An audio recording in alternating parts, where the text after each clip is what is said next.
Okay, for more on this, I'm joined by Arienne Gorlach, a community coach with LH Agenda and a planner expert. Arienne, welcome to our program. Thank you so much. Great to be here. And all the way from Perth, Australia. Big props for getting up in the morning for us. Thank you. Thank you. Okay, I'm someone who's old enough and in some ways still uses both digital and paper. So what goes into a good paper planner? What do people look for? Well, I think a really good paper planner is one you use. I think many of us have fallen victim to feeling all inspired and buying a new blank notebook and then not actually using it.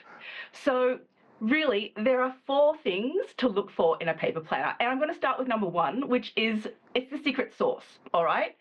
That beautiful paper planner is not just to hold your to-dos and your schedule, right? Actually be to hold and be a conduit of your dreams, your goals, your life vision, and it's a vehicle for helping bring them into reality. Because otherwise it's just a book with text. Sure. Now, what, I'm sorry, go ahead. Yeah. So that's where you should really start with that perspective shift. And then it's going into the more functional things that go into a good planner. What were you going to say? I think that just using it day in and day out, like you can start the new year with all these great intentions, but you really have to commit to it, I guess. You do. Otherwise, it's just another tool that's sitting there, not creating magic in your life. It's something that you need to get into the habit of doing, and that can take a little while. But I think when you can see it as a real powerful muscle strength adding to your toolbox of getting actions done, feeling that inspiration in your life, it becomes more than just a booklet. Yeah. So how did the pandemic reshape the organization planning subculture?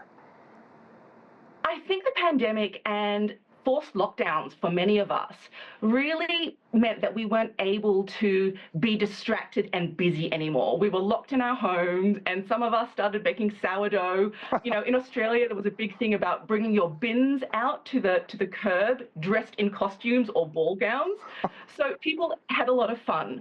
But I think at the same time, because of the quietened noise, what was not working in your life came up.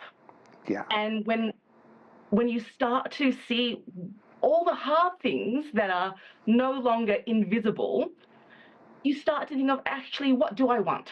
You know, what do I want to do with my life now? And then from that, you ask yourself, how can I get that happening, right? And so I believe that people started to look at ways to grow from their comfort zones, and planners and organizers were one of the vehicles that they could start to structure their thinking, gather their thoughts, start to create project plans, break down their goals. And I'm sure on YouTube, like many of us discovered different things that tickled our fancy. There are some wonderful planner communities out there and great planner channels. Yeah. So I think people just stumbled across things and got excited. Okay, we have about a minute left. Give me the pros and cons versus paper versus digital. There's something really magical about paper. Writing things down has a science behind it. It helps with your memory and encoding, much more so than typing things out. Digital planners are great when you've got shared calendars, you need to move things around, you need to share your schedule. But when it comes to actually intentionally living and visually seeing how parts of your life can come together, paper is really the way to go. And maybe a combination is the best way to go forward.